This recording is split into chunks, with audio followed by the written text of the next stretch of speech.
O Livro dos Médios. Capítulo 6. Das manifestações visuais. Noções sobre as aparições.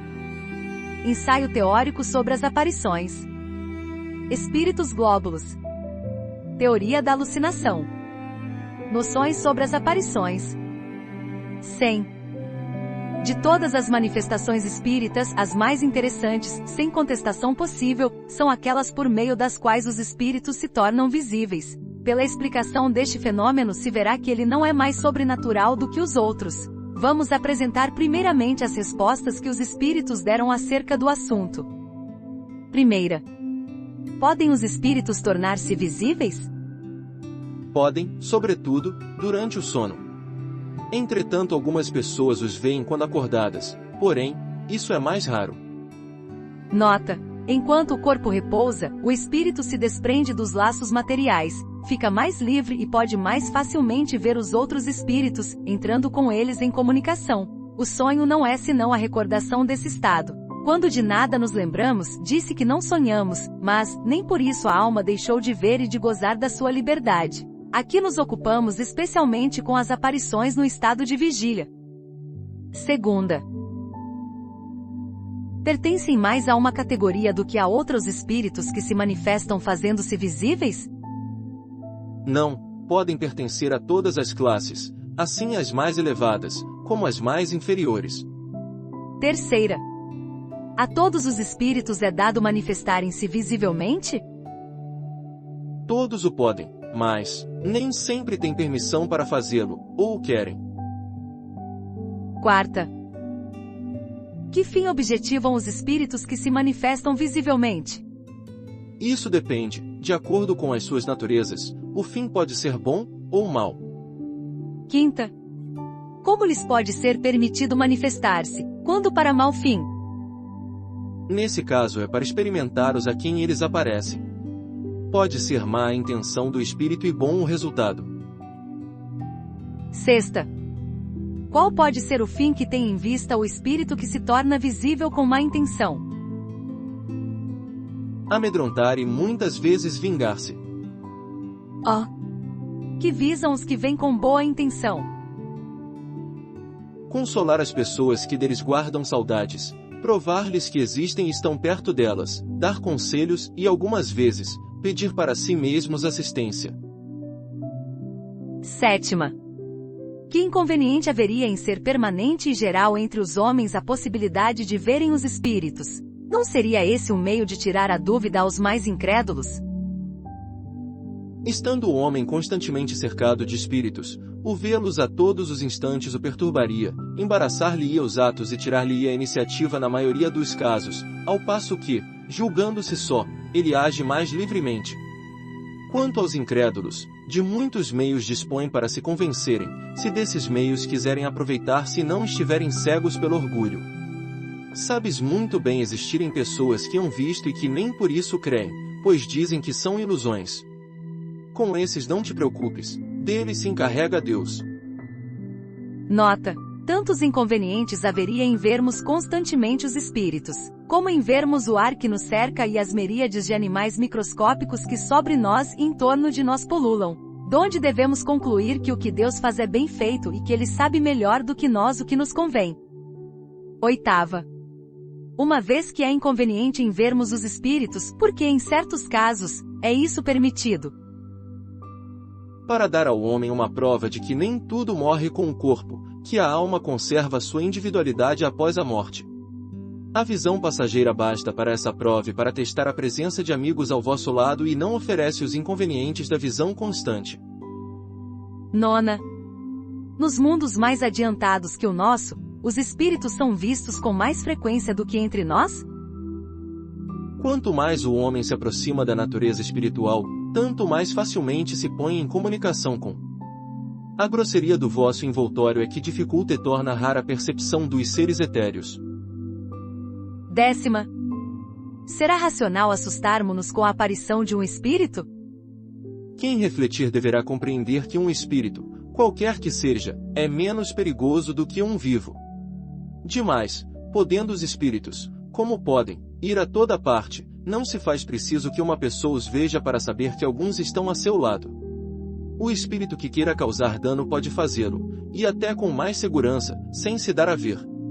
Ele não é perigoso pelo fato de ser espírito, mas, sim, pela influência que pode exercer sobre o homem, desviando-o do bem e impelindo-o ao mal. Nota: as pessoas que, quando se acham na solidão ou na obscuridade, se enchem de medo raramente se apercebem da causa de seus pavores. Não seriam capazes de dizer de que é que têm medo. Muito mais deveriam temer o encontro com homens do que com espíritos, porquanto o malfeitor é bem mais perigoso quando vivo, do que depois de morto. Uma senhora do nosso conhecimento teve uma noite, em seu quarto, uma aparição tão bem caracterizada, que ela julgou estar em sua presença uma pessoa e a sua primeira sensação foi de terror. Certificada de que não havia pessoa alguma, disse: parece que é apenas um espírito, posso dormir tranquila. 11ª. Poderá aquele a quem um espírito apareça travar com ele conversação? Perfeitamente, e é mesmo o que se deve fazer em tal caso, perguntando ao espírito quem ele é, o que deseja e em que se lhe pode ser útil. Se se tratar de um espírito infeliz e sofredor, a comiseração que se lhe testemunhar o aliviará. Se for um espírito bondoso, pode acontecer que traga a intenção de dar bons conselhos. Como pode o espírito nesse caso responder? Algumas vezes o faz por meio de sons articulados, como o faria uma pessoa viva. Na maioria dos casos, porém, pela transmissão dos pensamentos. 12ª. Os espíritos que aparecem com asas têm-nas realmente, ou essas asas são apenas uma aparência simbólica? Os espíritos não têm asas, nem de tal coisa precisam, visto que podem ir a toda parte como espíritos. Aparecem da maneira porque precisam impressionar a pessoa a quem se mostram. Assim é que uns aparecerão em trajes comuns, outros envoltos em amplas roupagens, alguns com asas, como atributo da categoria espiritual a que pertencem. 13ª. As pessoas que vemos em sonhos são sempre as que parecem ser pelo seu aspecto? Quase sempre são mesmo as que os vossos espíritos buscam, ou que vêm ao encontro deles. 14ª. Não poderiam os espíritos zombeteiros tomar as aparências das pessoas que nos são caras, para nos induzirem em erro? Somente para se divertirem à vossa custa tomam eles aparências fantásticas. Há coisas, porém, com que não lhes é lícito brincar. 15ª. Compreende-se que, sendo uma espécie de evocação, o pensamento faça com que se apresente o espírito em quem se pensa. Como é, entretanto, que muitas vezes as pessoas em quem mais pensamos, que ardentemente desejamos tornar a ver, jamais se nos apresentam em sonho, ao passo que vemos outras que nos são indiferentes e nas quais nunca pensamos. Os espíritos nem sempre podem manifestar-se visivelmente, mesmo em sonho e malgrado ao desejo que tenhais de vê-los. Pode dar-se que obstem a isso causas independentes da vontade deles. Frequentemente, é também uma prova de que não consegue triunfar o mais ardente desejo. Quanto às pessoas que vos são indiferentes, se é certo que nelas não pensais, bem pode acontecer que elas em vós pensem. Aliás, não podeis formar ideia das relações no mundo dos espíritos. Lá tendes uma multidão de conhecimentos íntimos, antigos ou recentes, de que não suspeitais quando despertos. Nota: quando nenhum meio tenhamos de verificar a realidade das visões ou aparições, podemos sem dúvida lançá-las à conta da alucinação. Quando, porém, os sucessos as confirmam, ninguém tem o direito de atribuí-las à imaginação. Tais, por exemplo, as aparições que temos em sonho, ou em estado de vigília, de pessoas em quem absolutamente não pensávamos e que, produzindo-as no momento em que morrem, vêm, por meio de sinais diversos, revelar as circunstâncias totalmente ignoradas em que faleceram. Tem-se visto cavalos empinarem e recusarem caminhar para a frente, por motivo de aparições que assustam os cavaleiros que os montam. Embora se admita que a imaginação desempenhe aí algum papel, quando o fato se passa com os homens, ninguém certamente negará que ela nada tem que ver com o caso, quando este se dá com os animais. Acresce que se fosse exato que as imagens que vemos em sonhos são sempre efeito das nossas preocupações quando acordados, não haveria como explicar que nunca sonhemos, conforme se verifica frequentemente com aquilo em que mais pensamos. 16ª. Por que razão certas visões ocorrem com mais frequência quando se está doente? Elas ocorrem do mesmo modo quando estais de perfeita saúde. Simplesmente, no estado de doença, os laços materiais se afrouxam, a fraqueza do corpo permite maior liberdade ao espírito, que, então, se põe mais facilmente em comunicação com os outros espíritos. 17ª. As aparições espontâneas parecem mais frequentes em certos países. Será que alguns povos estão mais bem dotados do que outros para receberem esta espécie de manifestações? Dar-se-á tenhais um registro histórico de cada aparição? As aparições, como os ruídos e todas as manifestações, produzem-se igualmente em todos os pontos da Terra, apresentam, porém, caracteres distintos, de conformidade com o povo em cujo seio se verificam. Nuns, por exemplo, onde o uso da escrita está pouco espalhado, não há médios escreventes. Noutros, abundam os médiuns desta natureza. Entre outros, observam-se mais os ruídos e os movimentos do que as manifestações inteligentes, por serem estas menos apreciadas e procuradas. 18ª. Por que é que as aparições se dão de preferência à noite? Não indica isso que elas são efeito do silêncio e da obscuridade sobre a imaginação? Pela mesma razão porque vedes, durante a noite, as estrelas e não as divisais em pleno dia. A grande claridade pode apagar uma aparição ligeira, mas, errôneo é supor-se que a noite tenha qualquer coisa com isso. Inquiri os que têm tido visões e verificareis que são em maior número os que as tiveram de dia. Nota: muito mais frequentes e gerais do que se julga são as aparições, porém, muitas pessoas deixam de torná-las conhecidas por medo do ridículo, e outras as atribuem à ilusão. Se parecem mais numerosas entre alguns povos, é isso devido a que aí se conservam com mais cuidado as tradições verdadeiras ou falsas, quase sempre ampliadas pelo poder de sedução do maravilhoso a que mais ou menos se preste o aspecto das localidades.